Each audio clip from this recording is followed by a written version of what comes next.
मौलाना अरशद मदनी की बड़ी मुश्किलें, नफरत फैलाने पर होगी बड़ी कार्रवाई। मौलाना मदनी एक बार फिर सुर्खियों में आ गए हैं। उन्होंने न सिर्फ भारत को नफरती बता दिया है, वहीं धार्मिक उग्रवाद को लेकर भी निशाना साधा, जिसके बाद अब वो फंसते नजर आ रहे हैं और उन पर तगड़ा एक्शन हो सकता है, क्योंकि ऐसे मौलाना ही देश के माहौल को खराब करते हैं। ऐसे कट्टरपंथियों को योगी बिल्कुल नहीं बख्शते। विधानसभा में खुद मौलाना कट्टरपंथियों का जिक्र योगी कर चुके हैं और कह चुके हैं कि बरेली में जाके मौलाना से पूछो जो उसने गलती की उसका अंजाम वो किस तरीके से भुगत रहा है। जिसके बाद सवाल है कि क्या अब मौलाना मदनी का भी ऐसा ही हाल होगा। नमस्कार, कैपिटल टीवी का खास शो पर्दाफाश देख रहे हैं आप। मैं हूं आपके साथ हर्ष भारद्वाज। मौलाना मदनी ने एक बड़ा बयान दे दिया है। मौलाना अरशद मदनी ने कहा है कि धार्मिक उग्रवाद और नफरत हमारे देश को भी बर्बाद कर रही है। क्रिसमस के मौके पर ईसाई समुदाय के साथ सांप्रदायिक तत्वों ने जो कुछ किया उसे किसी भी रूप से सही नहीं ठहराया जा सकता। यह संविधान में नागरिकों को दी गई धार्मिक स्वतंत्रता पर सीधा हमला है। जगह जगह चर्चों पर हमले होते हैं और ईसाई समुदायों को अपना त्योहार मनाने से रोकने की कोशिश की जाती है और मुसलमानों के त्योहारों पर भी ऐसा होता है, मानो हमें आजादी मिली ही नहीं। मुसलमानों को प्रताड़ित किया जा रहा है। धार्मिक उग्रवाद देश में फैल रहा है, जिसके बाद इस बयान का विरोध हो रहा है और अरशद मदनी के खिलाफ कार्रवाई की मांग तेज हो गई है। अब उन पर तगड़ा एक्शन भी हो सकता है। विवादित बयान के कारण सुर्खियों में रहते हैं मदनी। मौलाना अरशद मदनी हालांकि कई बार ऐसे ही अपने विवादित बयानों के कारण सुर्खियों में रहे हैं और कई बार उन पर कार्रवाई की मांग हो चुकी है। इससे पहले आपको याद होगा, अभी हाल ही में मदनी ने एक ऐसा बयान दिया था जिसके बाद काफी बवाल मचा था और हिंदू संगठन उत्तर प्रदेश के कई जगहों पर उतरकर यानी जमीन पर उतरकर प्रदर्शन करने लगे थे। जमीयत उलमाए हिंद के अध्यक्ष मौलाना अरशद मदनी ने अल फलाह यूनिवर्सिटी को लेकर बड़ा बयान दिया था। मौलाना अरशद मदनी ने कहा था कि अल फलाह यूनिवर्सिटी पर हुई कार्रवाई शिक्षा पर हमला नहीं, बल्कि मुस्लिम संस्थानों को डराने की राजनीति है जो बीजेपी कर रही है। उन्होंने कहा था कि आजादी के बाद से ही सरकारें मुसलमानों को कमजोर करने की कोशिश कर रही हैं। मौलाना अरशद मदनी ने एक कार्यक्रम को संबोधित करते हुए ये भी कहा था कि अमेरिका के न्यूयॉर्क और लंदन जैसे बड़े शहरों में मुसलमान मेयर बन सकता है, लेकिन भारत में अपनी बनाई हुई किसी यूनिवर्सिटी का चांसलर नहीं। उन्होंने ये बयान देते हुए आजम खान तक का उदाहरण दिया था। उन्होंने कहा था मुसलमान अपाहिज हो गया है भारत के अंदर और पूरी तरीके से खत्म हो गया है। एक आदमी न्यूयॉर्क का मेयर बन जाता है, लंदन के अंदर एक खान मेयर बन सकता है, लेकिन हिंदुस्तान के अंदर कोई मुसलमान यूनिवर्सिटी का वाइस चांसलर नहीं बन सकता। अगर बन भी जाता है तो आजम खान की तरह जेल जाता है, इकबाल की तरह औलाद जेल में डाल दी जाएगी। जहां भी कोई मुसलमानों का संस्थान होता है, सरकारें ऐसे टूट पड़ती हैं जैसे वो देश के लिए खतरा हो। आज देखिए कि अल फलाह का क्या हो रहा है। जेल में पड़े हुए हैं और कितने साल जेल के अंदर गुजरते हैं कोई भी नहीं जानता। मौलाना मदनी ने कहा कि मुल्क की आजादी के बाद हालात ये हैं कि सरकार मुसलमानों को सिर नहीं उठाने देना चाहती। सरकार चाहती है कि मुसलमानों के पैरों के नीचे से जमीन निकल जाए और आज देखिए कि पैरों के नीचे से जमीन निकल रही है।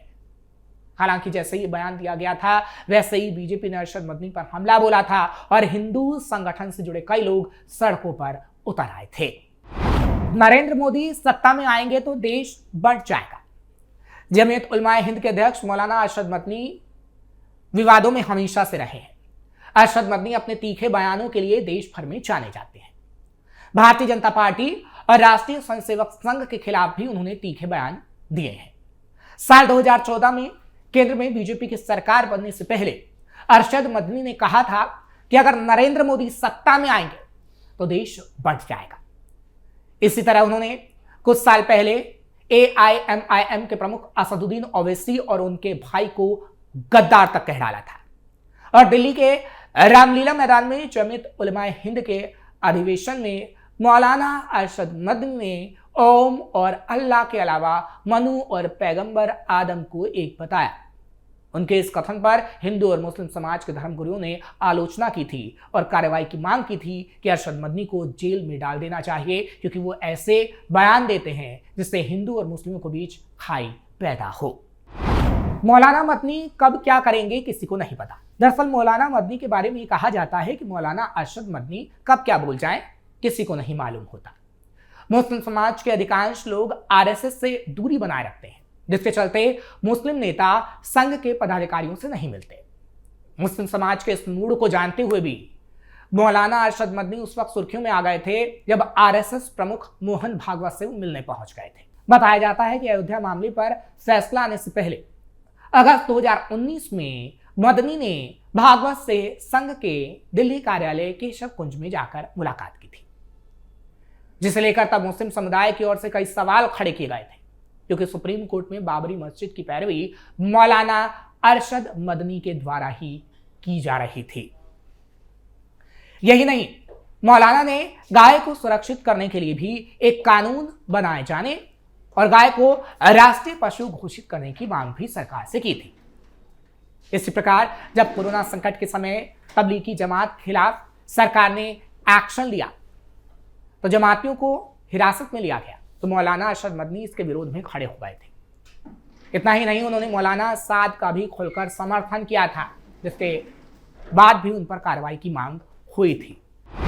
कौन है मौलाना अरशद मदनी? मौलाना अरशद मदनी इस्लामिक संगठन जमीयत उलमाए हिंद यानी अरशद गुट के अध्यक्ष हैं। 104 साल पुराने इस संगठन का उद्देश्य इस्लाम धर्म के विचारों और उसकी विरासतों का संरक्षण करना है। संगठन का संबंध दारुल उलूम देवबंद से है। साल 1919 में कई देवबंदी स्कॉलर्स ने मिलकर जमीयत उलमाए हिंद बनाया था। जमीयत की राजनीतिक विचारधारा समग्र राष्ट्रवाद की थी, जो आजादी के दौरान मुस्लिम लीग के ठीक खिलाफ थी। संगठन ने भारत विभाजन का भी विरोध किया था। अरशद मदनी मौलाना सैयद हुसैन अहमद मदनी के बेटे हैं। हुसैन अहमद मदनी भी जमीयत उलमाए हिंद के अध्यक्ष थे। मौलाना अरशद मदनी के निधन के बाद जमीयत उलमाए हिंद 2 गुटों में बंट गया। इसमें एक गुट की कमान मौलाना अरशद मदनी के हाथों में तो दूसरे की कमान उनके भतीजे महमूद मदनी के हाथों में दे दी गई। 8 फरवरी 2006 को अरशद मदनी को उनके बड़े भाई मौलाना असद मदनी के बाद जमीयत उलमाए हिंद का अध्यक्ष बनाया गया। 2012 में वो मुस्लिम वर्ल्ड लीग मक्का KSA के सदस्य चुने गए। देश के मुस्लिम समाज का यह सबसे बड़ा संगठन है। लेकिन मौलाना अरशद मदनी ने मुस्लिमों के बीच सामाजिक सुधार के लिए कई आंदोलन किए हैं। कहा जाता है कि मोदी सरकार के सत्ता में आने के बाद से मौलाना की सरकार पर पकड़ कमजोर हुई है। कांग्रेस की सरकार में और समाजवादी पार्टी की सरकार में यह स्थिति मजबूत थी। ऐसे में अरशद मदनी वक्त बेवक्त विवादों से भरे बयान देकर अपने को चर्चा के केंद्र में बनाए रखते हैं। फिलहाल एक बार फिर वो चर्चा में आ गए हैं, लेकिन जब वो चर्चा में आए हैं, क्योंकि लगातार जब ऐसे चर्चा में रहे हैं तो उनके खिलाफ हिंदू संगठन सड़कों पर उतरे हैं। इस बार भी हिंदू संगठनों ने सड़कों पर उतरने का ऐलान तो जरूर कर दिया है, लेकिन ये तस्वीर कब तक नजर आती है ये देखने वाली बात होगी। लेकिन ये कहा जा रहा है कि अब योगी आदित्यनाथ अरशद मदनी पर बड़ी कार्रवाई करके रहेंगे, क्योंकि कांग्रेस की सरकार में और समाजवादी पार्टी की सरकार में ऐसे कट्टरपंथियों पर कोई एक्शन नहीं होता था। लेकिन उत्तर प्रदेश में योगी आदित्यनाथ की सरकार है और योगी आदित्यनाथ ने संभल के कट्टरपंथियों को भी सबक सिखाने का काम किया, बरेली के कट्टरपंथियों को भी सबक सिखाने का काम किया है और इस वक्त अरशद मदनी को भी सबक सिखाया जाएगा और वो तस्वीर भी जल्द ही सामने आएगी, जो कैपिटल टीवी उत्तर प्रदेश भी आपको जरूर दिखाएगा। आपको ये खबर कैसी लगी कमेंट सेक्शन में जरूर बताएं। खबर को लाइक शेयर करें, कैपिटल टीवी को सब्सक्राइब करना मत भूलिएगा।